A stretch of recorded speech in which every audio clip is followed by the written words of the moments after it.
I was lost. The pink line on my GPS told me the trail was just ahead, but to go there, I'd need to get over a steep bank.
I hadn't committed to it, and now my bike was wedged at the top of the bank.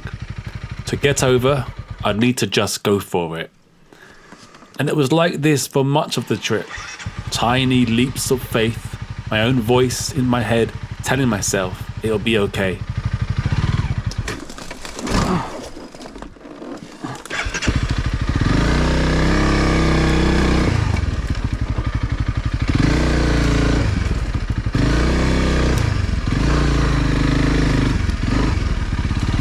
Making these videos is like reliving the journey for a second time. Anyone who has spent time making videos like these will know that you spend as much time searching for the music as you do editing the video. It's time well spent. And it was on my very first day of editing this adventure that I came across a song and immediately knew exactly which day of the journey it should accompany. It was a day near the end, and I'd felt so full of seeing that I could no longer see. After all that I had been through, I didn't think I had room for anything else. I was wrong.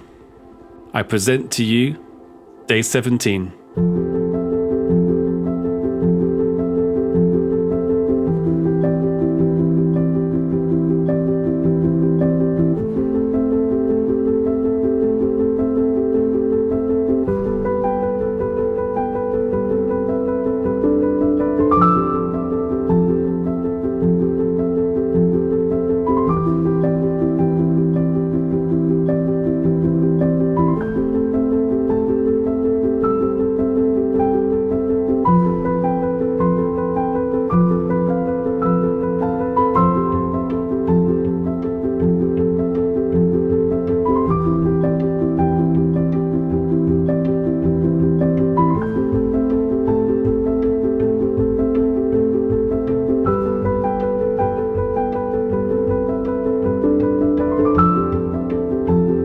In Italy, the spectacular trails I visited had attracted many other tourists and travelers, and together we marveled at the beauty.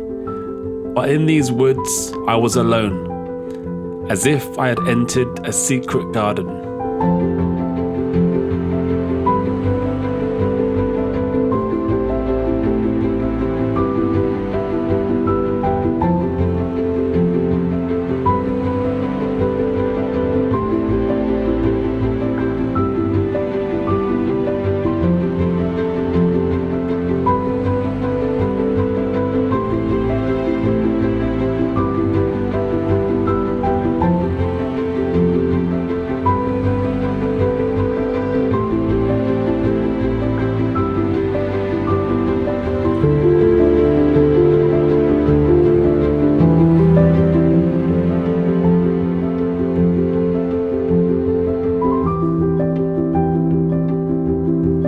The trail became more wild, with many fallen trees blocking the path. But when I looked, I saw smaller paths had been made to go around. the memories of other travelers out on their own adventure.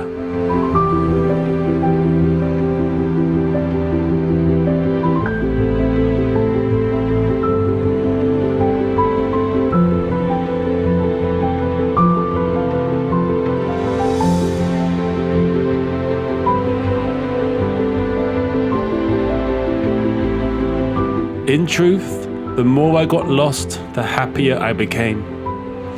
I had learned to trust that I'll find a path through, and trust the bike to ride that path.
By day 18, I was in northern France, where the trail cut through farming fields, and all of a sudden, I felt out of place.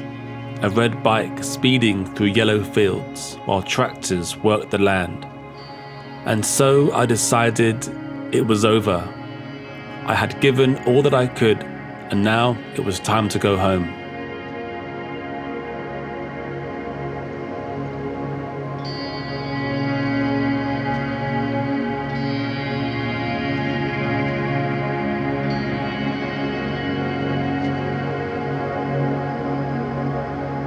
I was in no rush, so I took the ferry, and when I reached the port, someone pulled up alongside me.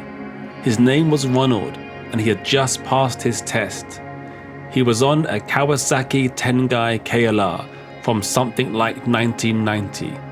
He bought the bike in Cambridge, picked up a 100-litre top box, and with a friend welded the box to the bike. And then, as if it was nothing at all, rode from Cambridge to Nice in the south of France, where his girlfriend was holidaying. The top box was so heavy that if he stopped on a hill, he had to roll the bike down to flat land, else it would topple back with the weight. His fuel gauge was long broken, so he had to calculate his mileage to know when to stop. As we spoke, Ronald said something which exactly articulated what I had been thinking for the past few days. It's worth it, he told me, for those brief moments when the weather was good and the bike was working and I knew I had fuel. For those few moments when everything fell into place, it was worth all the hardship the journey could throw at me. And I'd do it all over again.